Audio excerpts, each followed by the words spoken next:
speaking of stories going long term, keeping with the bloodline theme, we got to talk about Sami Zayn. Sami the informant, Sami the snitch, Sami the spy. He is officially delusional because there was a great KO show segment on SmackDown featuring Kevin Owens cameoing on SmackDown alongside Sami Zayn. I love their dynamic. They're best friends, and you can see it via the repertoire on the mic. They hugged it out, and I laughed out loud when Sami affirmed Kevin Owens' belief that Ezekiel was Elias, and Kevin almost wanted to cry in Sami's arms. Like, thank you for believing me. But he wanted Sami to join him on Monday Night Raw to expose Ezekiel for the fraud that he is. And Sami says, you know what? I got some things to do on SmackDown. I got to be the locker room leader for the Bloodline, Oos. And Kevin's like, who the hell are you calling Oos? You calling me Oos? And he had to remind Sami, like, I don't think you're really part of the Bloodline. This isn't real. They don't like you like that. They abandoned you on Monday during that 6-man tag team match involving Riddle and the Profits against you and the Usos. So if I call out the Bloodline right now, will they come to your rescue? Will they come to you as your friend?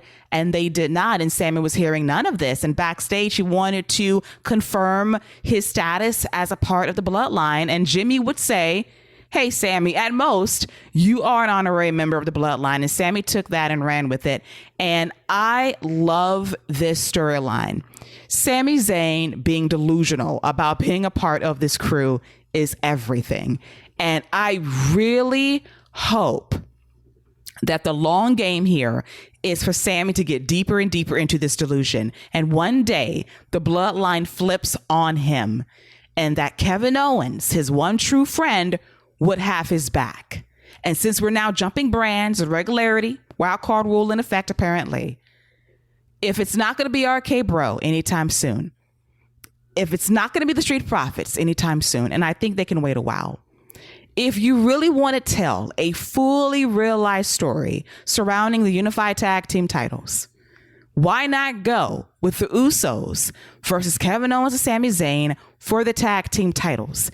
KO and Zayn as babyfaces would be over. Anytime Kevin Owens is around the Bloodline, it's magical. So if Roman Reigns is not going to be around for these arena shows, barely doing house shows, occasional TVs as well, if that's not going to be the case, if you want to elevate some titles, these tag team titles need some loving. And the best way to do that, to tell the perfect long-term story, would be Sami Zayn all up in this delusion about the Bloodline, finding out they ain't shit, and then Kevin Owens comes to save the day, and they will form a tag team, a strong babyface over tag team, fighting the Usos for these titles in great matches heading into the summer and the fall. You know, I think it was either last week or the week before we were, you know, again, I go back to this conversation. We talked about who could be some of the, you know, somebody who could take the title off of Roman. And somebody that we didn't talk about who does have a full story is Kevin Owens. And this Sami Zayn thing, I think if again, I said Jay should be the guy, but Kevin Owens has a strong case too. And maybe Sami Zayn is the mole that infiltrates and leads to Kevin Owens shocking the world and beating Roman Reigns. I mean, he did resign, and he got the first half of his contract. He got the main event with Stone Cold. Now the second half is he gets to beat Roman Reigns for the Universal title, right? I actually, and I was thinking about it the whole time, but I really like the tag title idea, especially I actually like the idea of the Usos now becoming the main event act, you know, and carrying the main event act. And I'm all for them main eventing, you know, these premium live events, especially with Roman not being there. Hell in a Cell, Roman's not there. It's going to be Cody and Seth. That's going to be the main event. But going forward, you know, if it's not Roman, I'm here for the Bloodline being the main event going forward. And, you know, Sami and KO, I think that's a nice SummerSlam tag title match. I really like that. I think that would work.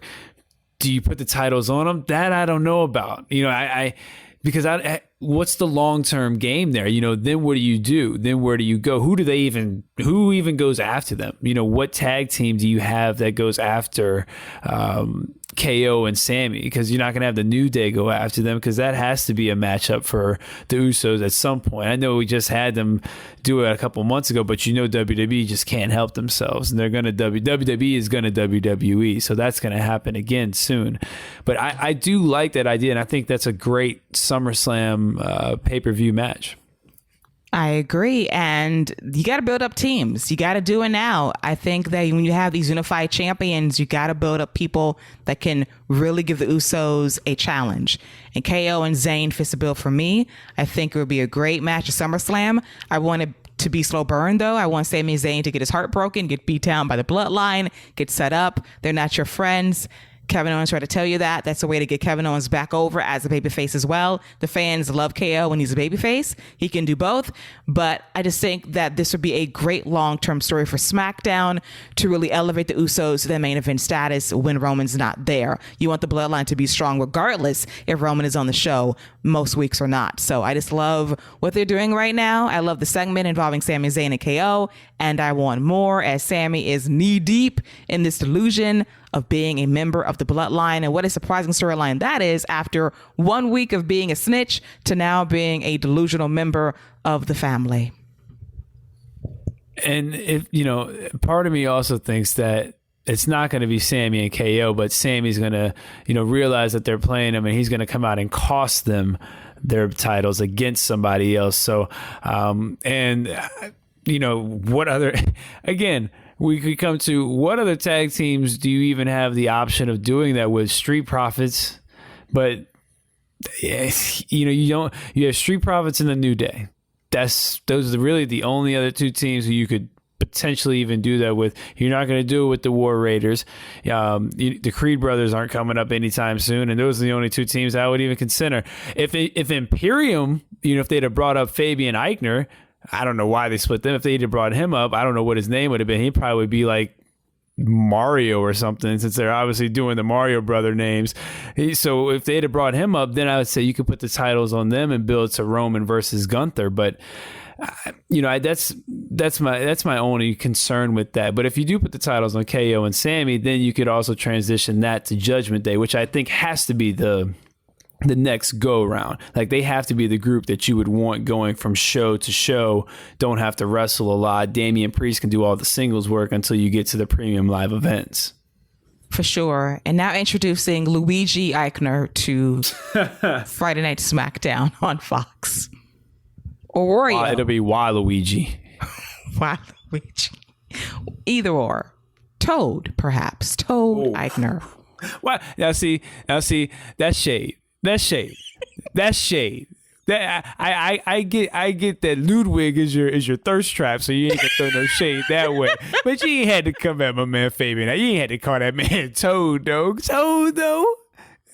I'd at least gave him Yoshi. You call that man Toad. What does Toad even bring to the table? What does he even bring to the table? Well, he has those little mushrooms he drops, All right, those are pretty important. All right, that's fine. That's fine. I still don't. Toad, though. Toad, though. That's tough money. That's a lot of shade right there. You wouldn't say that about Ludwig. Well. Well, that is a valid point. Look at him, by the way. Oh, I think he looks great. Yes. The tan is fantastic. Yes. I don't know what they doing. Like, I guess they must be hitting the tanning beds with Mandy Rose, because these tans they got going on are impeccable as well. I never thought I would see the day Walter getting a tan. Never would have thought it, but here we are. America and its gifts that we provide. Abs and tans, but that is where we are. And crazily enough, Horny Hours is hit right around the hour mark. It never fails on this show.